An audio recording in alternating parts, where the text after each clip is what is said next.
Hello guys, പുതിയൊരു വീഡിയോയിലേക്ക് ഏവർക്കും സ്വാഗതം.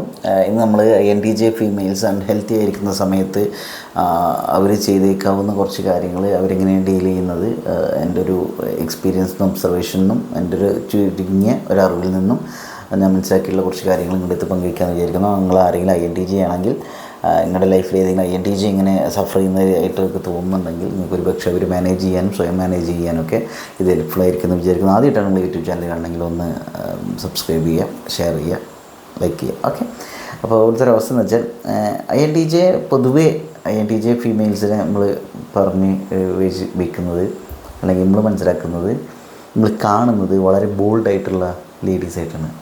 ബോൾഡ് ലേഡി എന്നൊക്കെ പറയുന്ന ഒരു ടൈപ്പാണ്. അതായത് അവരെ അങ്ങനെ ചൊറിഞ്ഞ് വെറുപ്പിക്കാനൊക്കെ ഭയങ്കര പാടാണ്. അതായത് അവർ ലോജിക്കിന് ഒരുപാട് പ്രാധാന്യം കൊടുക്കുന്ന ആളുകൾ. അവർ ആ ഇൻ്റലിജൻസ് വെച്ചിട്ടാണ് ജീവിക്കുന്നത്, കളിക്കുന്നത്, കാര്യങ്ങളൊക്കെ ചെയ്യുന്നത്. അവർ പല കാര്യങ്ങളും അവർ ഇഗ്നോർ ചെയ്യുകയാണ് ചെയ്യുക. അവരെ സമാധാനത്തിന് ബാധിക്കുന്ന ഒരു കാര്യം ഉണ്ടെങ്കിൽ അവരത് ഇഗ്നോർ ചെയ്യും. അതിപ്പോൾ എത്ര വലിയ കാര്യമാണെങ്കിലും എത്ര നിസ്സാരമായ കാര്യമാണെങ്കിലും അവരത് ഇഗ്നോർ ചെയ്യും. അവർക്ക് അത് വലിയൊരു അപകടം നടക്കുകയാണ് വിചാരിക്കുക. വലിയൊരു അപകടം നടക്കുന്ന സമയത്ത് അവരതിലൂടെ ബാധിക്കണമെന്ന് തോന്നുന്നുണ്ടെങ്കിൽ അവർ രക്ഷപ്പെടും, മുങ്ങും, അത്രയേ ഉള്ളൂ. അതായത് വെറുതെ അവിടെ നിന്നിട്ട് ഇപ്പോൾ ഒരു ബിൽഡിങ്, ഒരു വണ്ടി ഇങ്ങനെ വിചാരിക്കുക, നമ്മളിപ്പോൾ അവിടെ നിൽക്കുക, നമ്മുടെ ഒരു ലവർ ഫ്രണ്ടിൽ നിന്ന് വിചാരിക്കുക, ആ ലവർ വണ്ടി ഇടിച്ച് മരിക്കുന്നു, ഒരു ഉറപ്പാണ് വിചാരിക്കുക. വേറെ ഒരു വഴിയില്ല, ലവർ ഇത് ഫ്രണ്ടിൽ വണ്ടി ഇടിക്കും, ഇയാൾ കൂടി ചാടി വീണിട്ട് കൂടെ മരിക്കൊന്നുമില്ല. INTJക്കാരുടെ അവസ്ഥ എന്ന് വെച്ചാൽ ലോജിക്കലി ആലോചിച്ചാൽ അവർ മരിച്ചു പോലും. ഇതൊരു വൈൽഡായിട്ടുള്ള എക്സാമ്പിൾ ആകൊണ്ടായിരിക്കും, പക്ഷേ ഞങ്ങൾക്ക് മനസ്സിലാകാൻ വേണ്ടിയിട്ട് പറയണതാണ്. അത് അവരെ കുറ്റം പറഞ്ഞിട്ട് കാര്യമൊന്നുമില്ല. എന്തിനിപ്പോൾ രണ്ടുപേരും കൂടി മരിക്കേണ്ട കാര്യം എന്താണ്? അപ്പോൾ അങ്ങനെയൊക്കെയാണ് ഇതിൻ്റെ ഒരു അവസ്ഥ. അപ്പം പറഞ്ഞു തരുന്നത്, INTJക്കാർ അൺഹെൽത്തി ആയിരിക്കുന്ന അവസ്ഥയിൽ ഇപ്പോൾ അവർ ലൈഫിൽ ഒരുപാട് പ്രശ്നങ്ങൾ അവർ അനുഭവിച്ചു വിചാരിക്കാം. അവരെ വീട്ടിലെ ആളുകളായിട്ട് ഒരുപാട് കോൺഫ്ലിക്റ്റുകൾ, പ്രശ്നങ്ങളൊക്കെ ഉണ്ട് വിചാരിക്കാം. അവരുടെ ഡെയിലി ലൈഫിൽ കുറേ പ്രശ്നങ്ങളുണ്ട് വിചാരിക്കാം. ഒരുപക്ഷെ അവർ ആ സമയത്തൊന്നും അവർ വലിയ പ്രാധാന്യം ഒന്നും കൊടുക്കണ്ടായിരിക്കില്ല. പക്ഷേ അവർക്ക് നല്ല സുഹൃത്തുക്കളുണ്ടായിരിക്കാം, അല്ലെങ്കിൽ എന്തെങ്കിലുമൊക്കെ അവർക്ക് എന്തെങ്കിലും ഒരു പാഷനേറ്റ് ഒരു കാര്യം ഉണ്ടായിരിക്കാം, എന്തെങ്കിലും ഒരു എയിം ഉണ്ടായിരിക്കാം, എന്തെങ്കിലും ഒരു ചാലഞ്ച് ഉണ്ടായിരിക്കും. അപ്പോൾ നല്ലൊരു ജോലി കിട്ടണം, അങ്ങനെ എന്തെങ്കിലുമൊക്കെ ഒരു എയിം ആയിരിക്കും. അതിന് വേണ്ടിയിട്ടായിരിക്കും കുറേ കാലം ഇരുന്നിട്ടുണ്ടായിരിക്കും. അപ്പോൾ മറ്റുള്ളവർ എന്ത് അവരെക്കുറിച്ച് പറഞ്ഞാൽ അത് അവർ നെഗ്ലക്റ്റ് ചെയ്തുള്ള അവസ്ഥയൊക്കെ ആയിരിക്കും. ഒരു പക്ഷേ അവർക്കൊരു ലവർ ഉണ്ടായിരിക്കാം, അവർക്ക് ഒരുപാട് ഇഷ്ടപ്പെടുന്ന ആളുകൾ ആരെങ്കിലുമൊക്കെ ഉണ്ടായിരിക്കാം, ഫ്രണ്ട്സോ എന്തെങ്കിലുമൊക്കെ ആയിട്ട്. പക്ഷേ ഒരു പ്രത്യേക ടൈമിൽ ഈ എല്ലാ ആളുകളും, അല്ലെങ്കിൽ അവർ വളരെ ഡിയറസ്റ്റ് ആയിട്ട് കരുതിയ, ക്ലോസ് ടു ഹാർട്ടായിട്ട് കരുതിയ ആളുകളിൽ നിന്ന് പണി കിട്ടുന്ന സമയത്ത് ഒരു പക്ഷേ അവർക്ക് താങ്ങാൻ കഴിയാത്തൊരവസ്ഥയിൽ വരുന്ന സമയത്ത് അവർ അൺഹെൽത്തി ആവാൻ സാധ്യതയുണ്ട്. അവരത് ഒരുപാട് ബാധിക്കും. അവർ ആൽക്കഹോളിസം അങ്ങനെയുള്ള കുറേ കാര്യങ്ങളിലേക്ക് പോകുന്നുണ്ടാകും. ആൽക്കഹോൾ കൺസംഷനിലേക്കോ അല്ലെങ്കിൽ വേറെ വല്ല സാധനങ്ങളിലേക്ക്, ടിങ്കിൾ ലിറ്റിസ്റ്റർ അങ്ങനെ ആവാനൊക്കെ ഒരുപാട് സാധ്യതകളുണ്ട്. മാത്രമല്ല, അതായത് സാധാരണ കണ്ടുവരുന്ന സംഭവം എന്താ വെച്ചാൽ ഇവർ ഇമോഷണൽ സൈഡുണ്ട് എക്സ്പ്ലോർ ചെയ്തു. എന്നുവെച്ചാൽ അവർക്ക് തോന്നിയ പോലെ സെക്സ്, അല്ലെങ്കിൽ തോന്നിയ പോലെയുള്ള പല കാര്യങ്ങളും, തോന്നിയ ആളുകളോട് ചാറ്റ് ചെയ്യുക, തോന്നിയ പോലെയുള്ള കാര്യങ്ങൾ ചെയ്യുകയൊക്കെ അവർക്ക് ആ സ്റ്റേജിനെ അതിജീവിക്കാൻ വേണ്ടി എന്തൊക്കെ ചെയ്യാൻ പറ്റും, അങ്ങനെ രീതിയിലൊക്കെ പോകുന്നുണ്ടായിരിക്കും. അത് ഇറ്റ്സ് അപ് ടു ദെം. ഇങ്ങനെ ചെയ്യുന്ന സമയത്ത് വേറെ കുറേ പ്രോബ്ലംസിലേക്കൊക്കെ പോകാനൊക്കെ സാധ്യതയുണ്ട്. പലരും അവർ മിസ്യൂസ് ചെയ്യാൻ സാധ്യതയുണ്ട്, ഫിസിക്കലിയൊക്കെ മിസ്യൂസ് ചെയ്യാനൊക്കെ സാധ്യതയുണ്ട്. അപ്പോൾ നോർമൽ പീപ്പിൾ എന്നുള്ളൊരു സീരീസ് നിങ്ങൾ കണ്ടിട്ട് ക്ലിയറായിട്ട് മനസ്സിലാവും. അതിലെ ഹീറോയിൻ INTJ ആണെന്നാണ് എനിക്ക് തോന്നിയിട്ടുള്ളത്.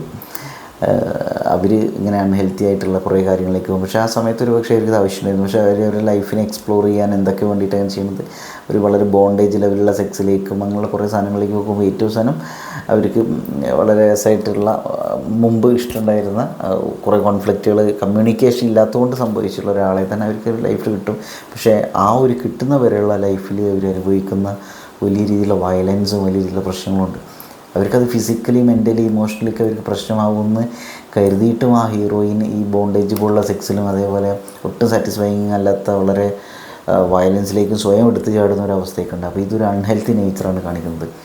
ഈ സാധനം, അതായത് അവരത് കാണിക്കുമ്പോൾ അമ്മക്കടെ പേടിയാവും. എനിക്ക് സത്യം പറഞ്ഞിട്ടുണ്ടെങ്കിൽ അത് കാണുമ്പോൾ ഭയങ്കരമായിട്ട് പേടിയും ഭയങ്കരമായിട്ട് അസ്വസ്ഥതയും, അല്ലെങ്കിൽ വളരെ ആ രീതിയിലൊരു ഒക്കെ തോന്നുന്നുണ്ടായിരുന്നു. അപ്പോൾ അതിലെ ആ പ്രധാന കഥാപാത്രങ്ങൾ, ആ ചിങ്ങായിക്കും മെയിൽ ക്യാരക്ടറിനും ആ ഒരു ഫീൽ ഉണ്ടായിരുന്നു. അപ്പോൾ അത് കാണാൻ ഭയങ്കര പ്രശ്നമാണ്.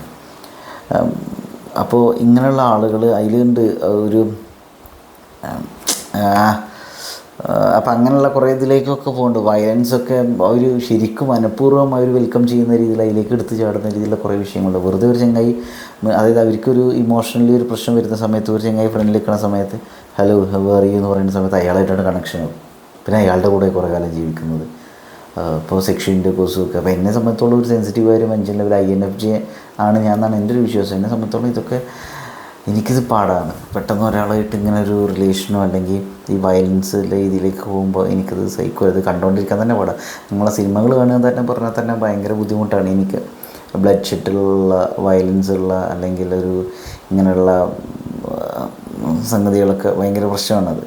കാരണം ഇമോഷണൽ ഫീലിങ്സിനൊക്കെ ബാധിക്കും. അപ്പോൾ ഞാൻ പറഞ്ഞു വരുന്നത് INTJക്കാർ ഇങ്ങനെയാണ്. അവർക്ക് ഇമോഷണൽ ഒരുപാട് പ്രശ്നങ്ങളുണ്ട്. ഒരുപക്ഷെ നമ്മളോട് ഷെയർ ചെയ്യണമെന്നില്ല, കുത്തി ചോദിച്ചാലും ഒരുപക്ഷെ പറയണമെന്നില്ല. നമ്മൾ അവരോട് കെയർ ചെയ്യാൻ വേണ്ടി ചിലപ്പോൾ അങ്ങോട്ട് കയറി നിന്നാൽ നമ്മളെ ചിലപ്പോൾ ഒരു ബ്ലോക്ക് ചെയ്ത് പോകും. ഇപ്പോൾ സുഖമല്ലേ, ശ്രദ്ധിക്കണം കേട്ടോ, അങ്ങനെ എന്നൊക്കെ പറഞ്ഞാൽ അവർക്കത് ഇഷ്ടമല്ല. അങ്ങനെയൊക്കെ കുറേ കാര്യങ്ങളൊക്കെ ഉണ്ട്.